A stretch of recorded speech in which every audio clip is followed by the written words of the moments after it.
Assalamualaikum warahmatullahi wabarakatuh. Salam sejahtera untuk kita semua. Perkenalkan, nama saya Febrina Dian Kurniasari SSTMT.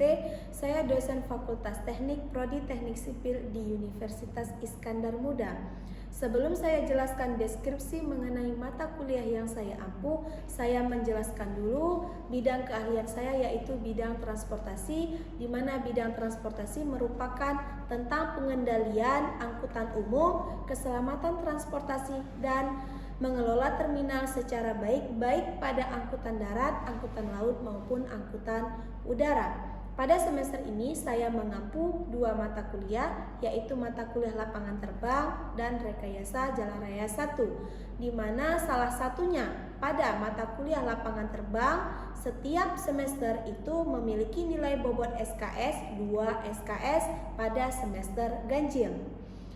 Nah, di dalam rencana pembelajaran semester dijelaskan bahwa output dari mata kuliah ini adalah yang pertama, mahasiswa mampu menjelaskan mengenai tentang lapangan terbang, tentang kelayakan pembangunan lapangan terbang, serta fasilitas-fasilitas yang ada pada lapangan terbang.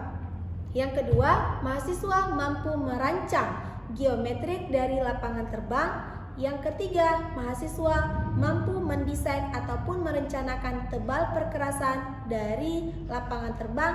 Dan yang terakhir, mahasiswa harus mampu menjelaskan fasilitas-fasilitas yang ada pada lapangan terbang. Itu harapan ataupun output yang akan dicapai pada mata kuliah lapangan terbang. Adapun metode pembelajaran yang akan digunakan pada mata kuliah ini adalah metode SCL, yaitu Student Center Learning dan Discussion kelompok, di mana akan disusun beberapa tahapan yang akan dibentuk dalam small group discussion, di mana mahasiswa akan melakukan diskusi kecil yang akan membahas tentang lapangan terbang, serta mahasiswa juga mampu mengaplikasikannya ke dalam kehidupan sehari-hari. Metode yang digunakan adalah metode yang paling tepat yang telah tertuang di dalam rencana pembelajaran semester yang telah disusun oleh dosen yang mengampu mata kuliah tersebut dan telah disetujui oleh ketua prodi, yang dimana di dalam rencana pembelajaran semester itu terdapat materi pembelajaran pertemuan 1 hingga pertemuan 16, bukti ajar, serta referensi yang akan digunakan. Adapun materi-materi yang akan disampaikan pada pertemuan 1 hingga pertemuan ke-16 akan dijelaskan sebagai berikut. Pada pertemuan pertama, saya akan menjelaskan kepada mahasiswa tentang kontrak perkuliahan, di mana kontrak perkuliahan itu terdiri dari sistem penilaian. Sistem penilaian terdiri dari kehadiran 15%, kuis 10%, UTS 25%, tugas 15%, dan UAS 35%. Selain itu, pada pertemuan pertama juga akan membahas tentang definisi dari lapangan terbang dan perkembangan ekonomi daerah yang mengenai tentang lapangan terbang. Pada pertemuan kedua, saya akan membahas tentang fasilitas-fasilitas pada lapangan terbang, baik dari segi darat maupun sisi udara. Pertemuan ketiga membahas tentang sistem bandar udara dan kapasitas dari bandar udara ataupun lapangan terbang. Pertemuan keempat akan membahas tentang runway atau landasan pacu. Pertemuan kelima membahas tentang taxiway, landasan penghubung. Pertemuan keenam akan membahas tentang apron ataupun pelataran parkir pesawat. Pertemuan ketujuh akan membahas tentang holding apron dan holding bay. Pertemuan ke-8 akan dilakukan evaluasi penilaian, yaitu ujian tengah semester. Pada pertemuan ke-9 akan membahas tentang Air Traffic Control atau ATC. Pertemuan ke-10 akan membahas tentang marka dan sistem perlampuan pada fasilitas di lapangan terbang. Pertemuan 11 akan membahas tentang perkerasan lentur dengan metode FAA. Pada pertemuan ke-12 akan membahas tentang perkerasan kaku dengan menggunakan metode FAA. Pada pertemuan 13 dan 14 akan merencanakan bagaimana tebal dari perkerasan pada lapangan udara. Pertemuan kelima akan membahas tentang sistem drainase pada bandar udara, dan yang terakhir, pertemuan terakhir akan dilakukan evaluasi nilai ujian akhir semester. Berikut deskripsi diri dari mata kuliah saya. Demikianlah materi pembelajaran dan metode pembelajaran di kelas. Selanjutnya mari kita simak sesi selanjutnya, yaitu sesi mengajar di kelas. Assalamualaikum warahmatullahi wabarakatuh. Apa kabar semua? Apakah sudah siap untuk menerima perkuliahan pada hari ini? Siap. Oke, kita akan kuliah lanjutan dari pertemuan yang sebelumnya. Ini merupakan pertemuan ke-6, di mana pada pertemuan ke-6 ini kita akan membahas tentang apron, pelataran pesawat ataupun tempat parkir pesawat. Sebelum jauh memasuki tentang apron, apakah pernah melihat seperti apa apron itu? Fungsi dari apron tahu seperti apa? Baik, saya akan coba jelaskan dan beritahukan pada kalian semua. Kita lihat, apron itu merupakan bagian dari suatu bandar udara yang digunakan untuk menaikkan dan menurunkan penumpang maupun muatan. Dan di apron juga di situ bisa terjadi pengisian bahan bakar dan untuk tempat parkir pesawat maupun persiapan pesawat udara sebelum melakukan perjalanan.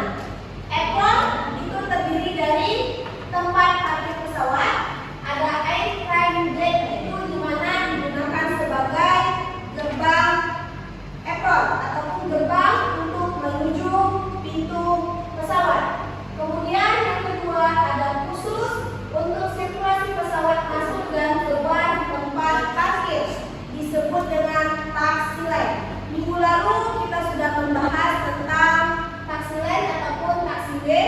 Pasti sudah memahami apa itu taxiway ataupun taxi lane.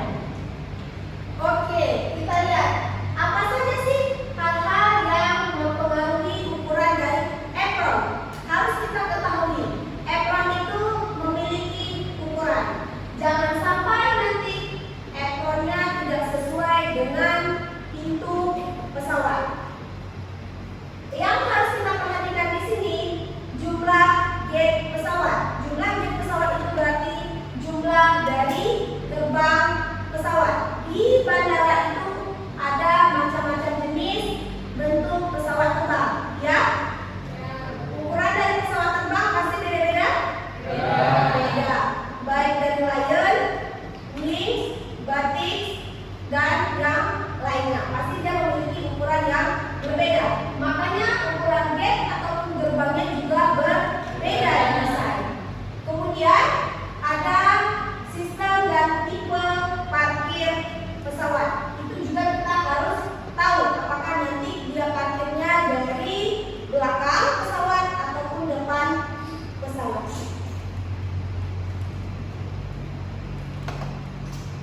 Bagaimana kita menentukan ukuran ataupun jumlah dari gerbang pesawat? Yang pertama, kita harus tahu dulu identifikasi jenis pesawat. Sudah tahu jenis-jenis pesawat? Sudah saya ajarkan di pertemuan pertama kan? Ya.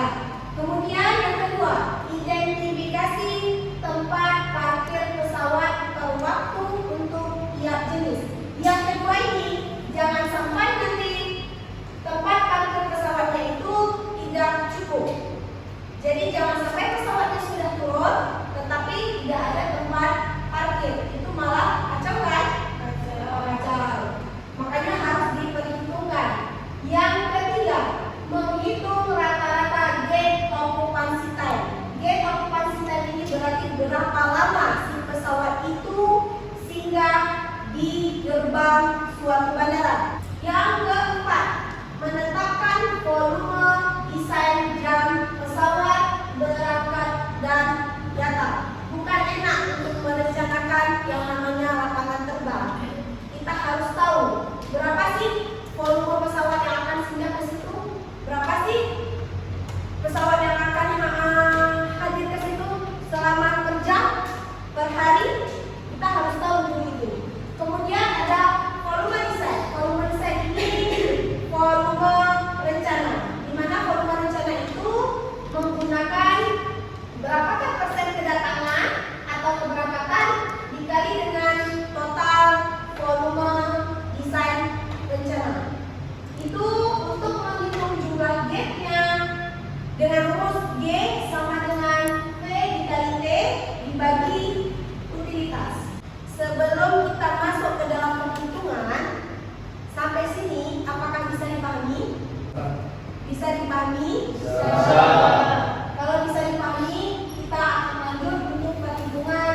suatu banda udara, di mana menggunakan rumus G sama dengan P dikali T. G ini apa? G ini jumlah G, P ini ada volume, terus T ini ada rata-rata dan dibagi dengan utilitas. Utilitasnya diambil nilai 0,5 sampai 0,8. Itu ketentuan dari FAA, wajib diambil segitu. Kemudian saya punya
persen fix. 10% jadikan kembali jadinya 0,10. 20 dari mana? Dari J okupansi. Lalu di sini kemudian ada 0, ditambah 0,3. 0,3 dari 30%. 40 dari kelas 2, kelas pesawat 2. Kemudian ditambah 0,6 dari kelas 3 dikali 60. Dapatnya 0,02. Kapasitas G, kita lihat kapasitas G, GC 10 dari mana? Dari kapasitas G 10. Kemudian seandainya kapasitas G ini 20, maka di sini juga 20. Di sini karena kapasitasnya 10, maka dia 10 dikali 0,02. 0,02 dari sini. Dapatnya 0,2. Kenapa jadinya 12 pesawat per jam? Ayo kenapa? Dirubah ke menit. Ya, dirubah ke menit. Ini pesawat. Parkir pesawat ini merupakan tempat bentuk parkir pesawat seperti apa? Konfigurasi parkir pesawat itu ada 4. Nose in parking, angle nose in parking, paralel dan angle nose out parking. Pernah dengar? Pernah dengar? Atau pernah lihat? Atau pernah tahu? Tahu sedikit? Atau nggak tahu sama sekali? Kita bahas sekarang. Yang pertama, nose in dan angle nose in. Biar lebih jelas, kita lihat gambarnya. Ini yang nose in parking dan angle nose in parking. Kalau yang nose in parking berarti si pesawat kepalanya menghadap terminal. Dia parkirnya lurus 90. Udah sejajar dengan gedung terminal.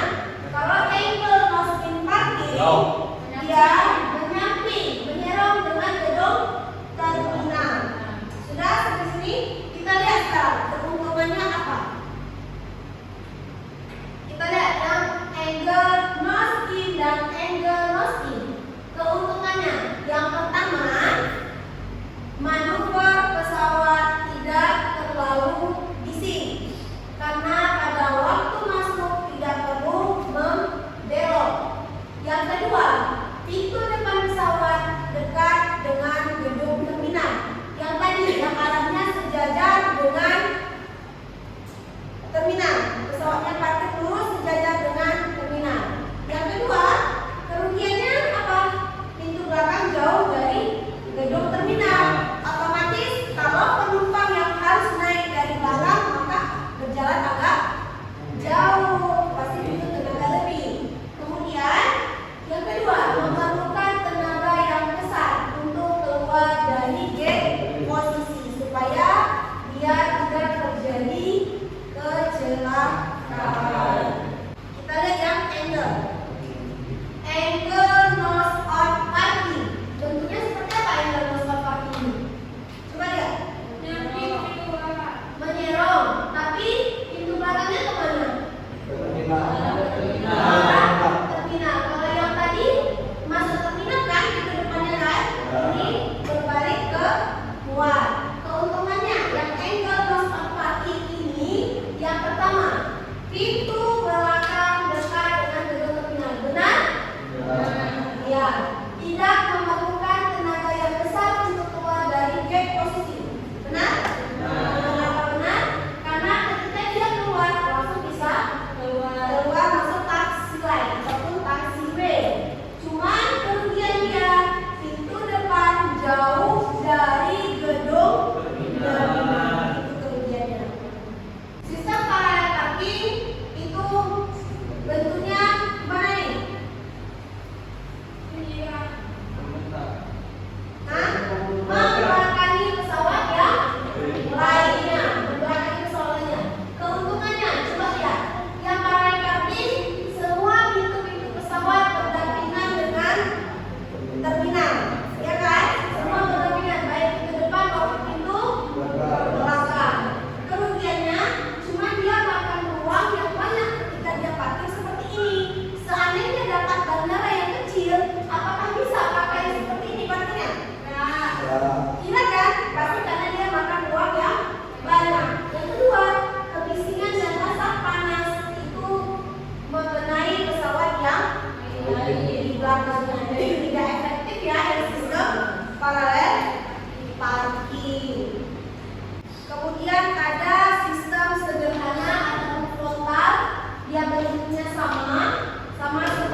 parking, cuman dia ini sistem sederhana atau frontal ini digunakan pada bandara yang memang pergerakannya sedikit. Kalau di tempat kita bandara Aceh Tengah, nah, itu kecil itu bandaranya, dia bisa pakai angle no skin parking. Kemudian ada sistem linear konsep. Sistem linear konsep coba lihat, lebih rapat lagi kan?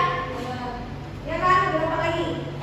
Sistem linear konsep ini sistem yang sejajar dengan gedung terminal, tetapi posisinya dia digunakan untuk bandara yang memiliki kapasitas parkir yang besar. Sudah? Ada yang namanya sistem jari. Pernah lihat parkir pesawat model kayak jari? Pernah? Ada di tempat kita? Tidak ada. Sistem jari ini dia tergantung dari bandaranya. Jika bandaranya memiliki lahan yang besar, maka dia bisa dibuat sistem jari. Tetapi jika bandaranya tidak memiliki lahan yang besar, tidak bisa menggunakan sistem jari. Karena sistem jari ini sistem acak-acakan, sistem parkir. Contohnya ini gambaran. Sudah bisa dilihat sistem jari? Dia sistemnya berserakan. Dia makin banyak pesawat singgah, maka gedung terminalnya semakin banyak. Bukan cuma satu. Mungkin kalau di tempat kita rata-rata terminalnya cuma satu, tapi gate-nya yang banyak kan? Ya, kalau di situ sistem apron jari terminalnya banyak, maka gate-nya juga banyak. Nah, jadi perlu lahan bandara yang besar. Kemudian ada sistem satelit. Sistem satelit itu di mana dia ini ada terowongan di terminalnya. Dia masuknya lewat koridor bawah tanah. Sistem satelit ini bandaranya itu pesawatnya mengelilingi si bandaranya. Dia keuntungan pakai dalam sistem satelit, pesawat tidak banyak melakukan manuver untuk keluar masuk gate. Cuman kerugiannya di sini, biaya konstruksinya lebih mahal karena dia memakan lahan yang lebih luas. Dia di sini jumlah gate-nya terbatas. Kalau satelit dia dibatasi 4 pesawat sampai 8 pesawat untuk satu terminal. Ini gedung terminalnya. Ini gedung terminalnya. Ini pesawatnya. Ini pesawat. Ini pesawat. Ini pesawat. Ini juga. Ini juga. Dia mengelilingi gedung terminal. Udah? Sampai sini jelas? Bisa diikuti? Bisa. Untuk ekran perkuliahannya sampai di sini. Ada pertanyaan yang ingin ditanyakan? Kalau ada pertanyaan yang ingin ditanyakan, boleh disampaikan sebelum saya memberikan latihan soal. Ya, silakan. Assalamualaikum warahmatullahi wabarakatuh. Waalaikumsalam. Nama saya Alfa, saya ingin bertanya. Tadi kan ada bahas kapasitas gate. Saya ingin bertanya, apakah ada yang tanggung jawab bandara itu sama atau tidak? Sekian, terima kasih. Waalaikumsalam. Pertanyaan selanjutnya. Silakan. Saya akan bercerita, saya tidak nyambung. Di Banda Aceh kan punya bandara Iskan Bunda. Nah, untuk konfigurasi parkir pesawatnya itu seperti apa? Saya akan jawab pertanyaan dari yang cewek dulu ya, karena wanita sekarang di depan ya. Untuk pertanyaan konfigurasi parkir punya Rani, yang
tugas